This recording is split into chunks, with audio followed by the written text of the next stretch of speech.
दोस्तों, उत्तर प्रदेश के कानपुर शहर में दीपिका नाम की एक लड़की एक फूड कॉर्नर चलाती थी।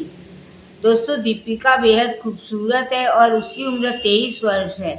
वह बहुत मेहनती है, वह इस दुनिया में अकेली है। दीपिका की कहानी दिल को छू लेने वाली है। दीपिका के जीवन में क्या होता है, जानने के लिए कहानी में आगे बढ़ते हैं। दोस्तों, दीपिका का फूड कॉर्नर बहुत अच्छा चलता है। उसने मदद के लिए चिंकी मिंकी नाम की 2 लड़कियों को काम पे रख लिया है। उस दिन कैफ़े में बहुत भीड़ थी। रात के 9 बज गए थे, फिर भी ग्राहक का आना जारी था। तब दीपिका ने चिंकी को बुलाकर कहा कि अब नए ऑर्डर्स न ले, कैफ़े बंद करने का टाइम हो गया है। तभी एक लड़का वहाँ पर आया। उसने चिंकी से कहा कि 1 कप कॉफ़ी और सैंडविच ला दो। चिंकी ने कहा, सर कैफ़े बंद होने का टाइम हो गया है, आप कल आइएगा। लड़के ने कहा कि मैं बहुत थका हुआ हूँ, 1 कप कॉफ़ी और सैंडविच मिल जाती तो बहुत अच्छा रहता। चिंकी दीपिका के पास गई और उसने कहा कि लड़का बहुत थका हुआ है। तब दीपिका ने कहा, ठीक है, तुम लोग जाओ, मैं उसे कॉफ़ी दे दूंगी और उसके बाद कैफ़े बंद करके घर चली जाऊंगी। दीपिका ने लड़के को कॉफ़ी और सैंडविच दे दी और अपना काम समेटने लगी। लड़के के जाते ही दीपिका भी कैफ़े बंद करके रोड पर आ गई। रोड पर गाड़ियाँ बहुत कम चल रही थी, उसे ऑटो कहीं भी दिखाई नहीं दिया। वह पैदल ही अपने घर की तरफ जाने लगी। सड़क पर खड़े 2 बदमाश दीपिका को अकेली पाकर उसके साथ छेड़खानी करने लगे। उससे भद्दे कमेंट्स करने लगे। दीपिका घबरा गई और दौड़ने लगी। तभी एक गाड़ी आकर उसके पास रुकी। गाड़ी में वही लड़का था जो अभी-अभी कॉफ़ी पीने आया था। उसने दीपिका से गाड़ी में बैठने को कहा। दीपिका ने कहा कि वह अनजान लड़के के साथ गाड़ी में नहीं बैठ सकती है। तब लड़के ने बताया कि मैं शहर के सबसे बड़े उद्योगपति रवि कुमार जैन का बेटा राहुल हूँ। दीपिका को लड़का शरीफ लगा। वह गाड़ी में बैठ गई। राहुल ने उसे उसके घर छोड़ दिया। दीपिका ने थैंक यू कहा और गाड़ी से उतरकर घर चली गई। राहुल कैफ़े पर रोज़ कॉफ़ी पीने के लिए आया करता था। उसे दीपिका के हाथ की कॉफ़ी और सैंडविच बहुत पसंद थे। राहुल को दीपिका बेहद पसंद आई। वह उससे प्यार करने लगा था। इतनी सुंदर और सीधी-सादी लड़की उसने पहले कभी नहीं देखी थी। एक दिन वह कैफ़े पर आया, तब दीपिका वहाँ पर नहीं थी। उसने चिंकी से पूछा, दीपिका कहाँ पर है? चिंकी ने कहा, दीदी आज दूसरे काम से गई है। राहुल कॉफ़ी पीकर घर लौटने लगा। अंधेरा हो गया था। तभी उसने देखा सामने से दीपिका दौड़ती हुई आ रही थी। वह बहुत घबराई हुई थी। राहुल ने गाड़ी रोककर उसे गाड़ी में बैठाया। दीपिका ने बताया कि कुछ गुंडे उसके पीछे लग गए थे। राहुल ने उसे शांत किया और फिर गाड़ी उसके घर की तरफ मोड़ दी।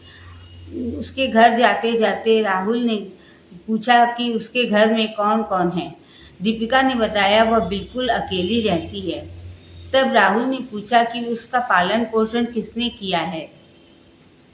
दीपिका ने बताया कि जब वह छोटी थी तभी उसके माता-पिता का देहांत हो गया था और उसके बाद से वह अपने चाचा-चाची के पास रहती थी। उसके चाचा-चाची ने ही उसका पालन-पोषण किया है। उसके चाचा-चाची अच्छे नहीं हैं। वो जब छोटी थी तब चाचा-चाची के साथ रहती थी। चाचा-चाची की लड़कियाँ स्कूल जाती थी, मगर चाची ने उसे स्कूल में एडमिशन नहीं दिलाया था। वह भी स्कूल जाना चाहती थी। चाची उससे घर का सारा काम करवाती थी। उसने चाची से कहा कि मुझे भी स्कूल में भर्ती कर दो। चाची ने ना कर दिया। फिर चाचा ने उसका एडमिशन स्कूल में करवा दिया। उससे बहुत खुशी हुई। चाची उससे घर का सारा काम करवाती थी, मगर वह खुश थी कि वह स्कूल तो जा पा रही है। ऐसे करते-करते वह बालिग हो गई। जब बालिग हुई तब एक दिन वकील साहब आए और उन्होंने कहा कि वह मकान जिसमें वो लोग रहते हैं वो दीपिका के पिताजी का है। वो मकान वे उसके नाम से करके गए हैं और कुछ गहने भी वे दीपिका के लिए छोड़ गए हैं। उसकी सारी चीज़ें दीपिका को सँभलाकर वकील साहब चले गए। चाचा-चाची बेहद लालची थे।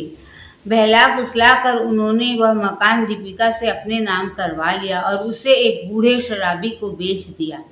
दीपिका को वह शराबी बिल्कुल पसंद नहीं था, वह उसे अपने पास नहीं आने देती थी, मगर राबी जबरदस्ती उसके करीब आने की कोशिश करता था। जब दीपिका उसे खुद को हाथ नहीं लगाने देती थी, दूर भाग जाती थी, शराबी उसे मारता पीटता था। इस तरह से करते करते 10 दिन हो गए। दीपिका एकदम तंग आ गई। एक दिन वह वहाँ से भाग आई। भाग कर आकर उसने एक मंदिर में शरण ली। मंदिर के पुजारी जी बेहद अच्छे थे, उसने उसे काम पर रख लिया। वह मंदिर की साफ सफाई कर दिया करती थी और वहीं सो जाया करती थी। कुछ दिन बीत जाने पर दीपिका ने सोचा पुजारी जी भी बीमार रहते हैं, उसे कुछ काम धंधा करना चाहिए, वरना उसका गुजारा कैसे होगा, वह कहाँ रहेगी। उसने जो जेवर उसके पिताजी उसके लिए छोड़ गए थे उन्हें बेचकर एक फूड कॉर्नर खोल लिया और उसका गुजारा होने लगा। इतना सब सुनकर राहुल बहुत प्रभावित हुआ। उसने सोचा कि दीपिका ने कितनी मेहनत से अपनी ज़िंदगी को संवारा था। तभी दीपिका का घर आ गया। राहुल ने गाड़ी रोक दी। थैंक यू कहकर दीपिका अपने घर चली गई। राहुल फूड कॉर्नर पर आता रहा। उसने एक दिन अपने पिता रवि कुमार से कहा कि मैं दीपिका नाम की एक लड़की से बहुत प्यार करता हूँ। वह फूड कॉर्नर चलाती है और उसका फूड कॉर्नर उसके ऑफिस के पास है। उसकी हाथ की कॉफ़ी उसे बहुत पसंद है। वह एक बहुत अच्छी लड़की है और वह उससे शादी करना चाहता है। वह अनाथ है, उसका इस दुनिया में कोई नहीं है। रवि कुमार ने साफ मना कर दिया कि वह एक अनाथ लड़की की शादी राहुल से नहीं कर सकते हैं। उन्होंने राहुल की सगाई शहर के बड़े उद्योगपति सिद्धार्थ गोयल की बेटी मोनिका से कर दी। राहुल बिल्कुल भी खुश नहीं था, पर कुछ बोल ही नहीं पाया। मोनिका एक बिगड़ी हुई लड़की थी। वह पक जाती थी, शराब सिगरेट पीती थी और उसकी संगत अच्छी नहीं थी। वह रॉकी नाम के एक लड़के से उसकी बहुत दोस्ती थी। रॉकी बेहद बिगड़ा हुआ लड़का था। वह चाल चलन का अच्छा नहीं था। वह अमीर लड़कियों को फंसाकर उनके साथ प्रेम संबंध बनाता था और उनकी गलत तस्वीरें खींचकर उन्हें ब्लैकमेल किया करता था। मोनिका को ये सब पता नहीं था। रॉकी ने मोनिका को बता रखा था कि वह एक कंस्ट्रक्शन कंपनी चलाता है। मोनिका को रॉकी पसंद था क्योंकि वह शराब पीता था, उसके साथ सिगरेट पीता था और मौज मस्ती करता था। मोनिका को ऐसी ही ज़िंदगी पसंद थी। रॉकी को जब पता चला कि मोनिका की सगाई राहुल से हुई है, तब उसने सोचा कि मोटी मुर्गी हाथ लगी है, क्यों न मोनिका के ज़रिए राहुल को ब्लैकमेल किया जाए।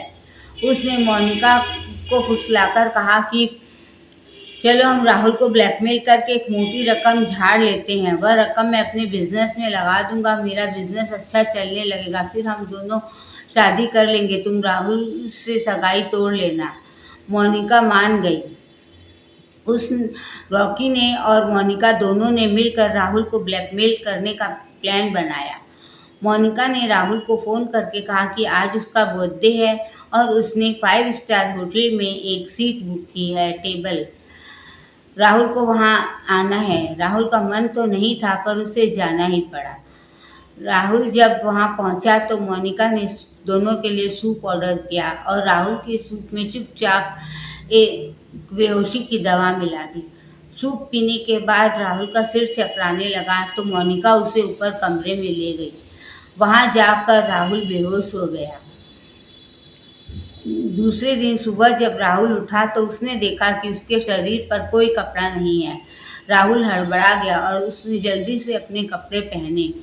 थोड़ी देर में मोनिका कमरे में आई तो राहुल ने पूछा कि वह यहाँ कैसे पहुँचा।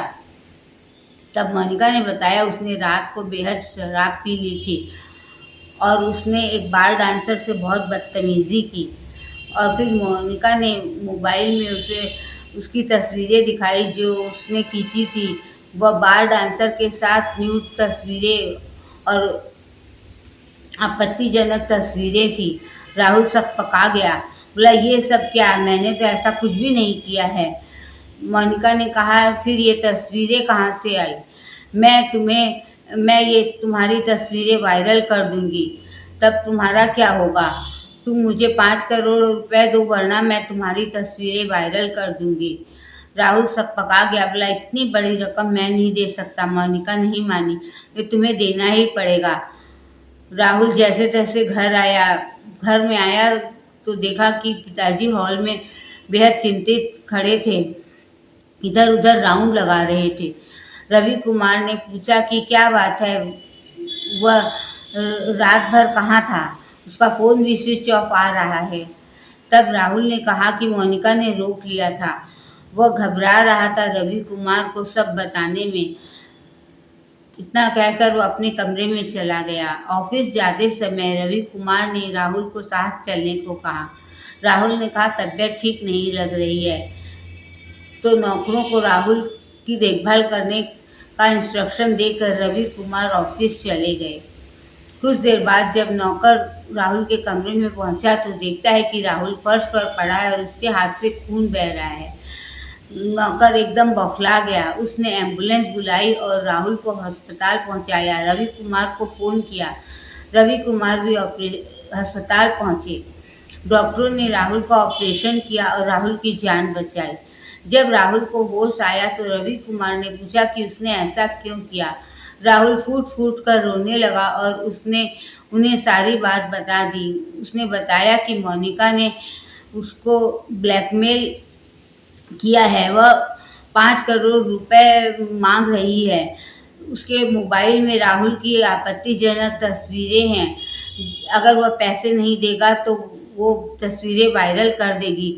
उसे नहीं पता वह तस्वीरें उसने कैसे खींची और वह रात को बेहोश हो गया था, और वह बेहोश कैसे हुआ और होटल के कमरे में कैसे पहुंचा, ये सब बातें उसे बिल्कुल भी पता नहीं है।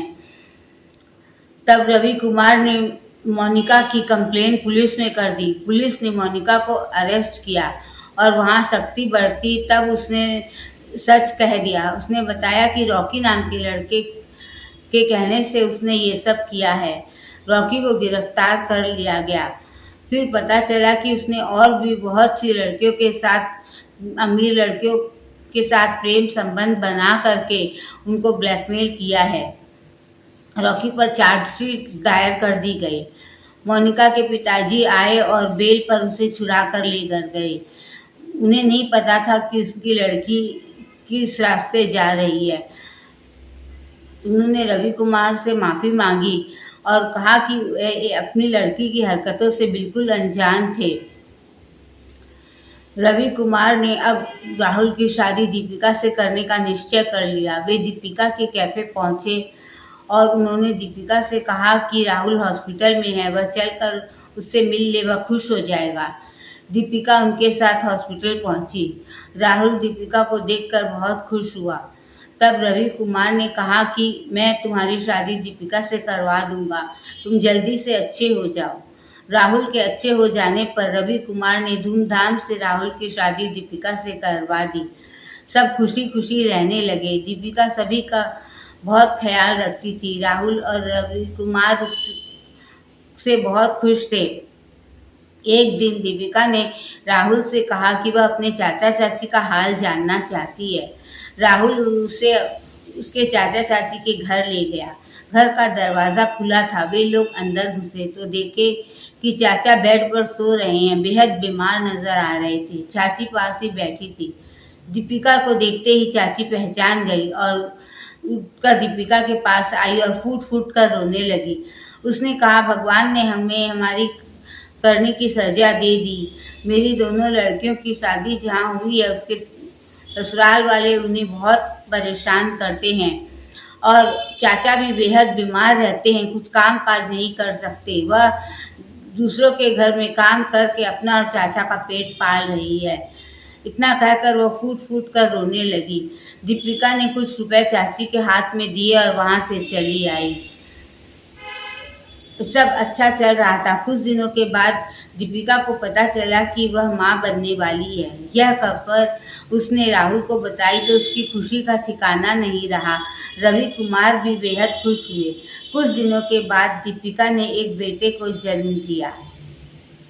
दोस्तों, आपको यह कहानी कैसी लगी कमेंट करके बताइएगा। धन्यवाद।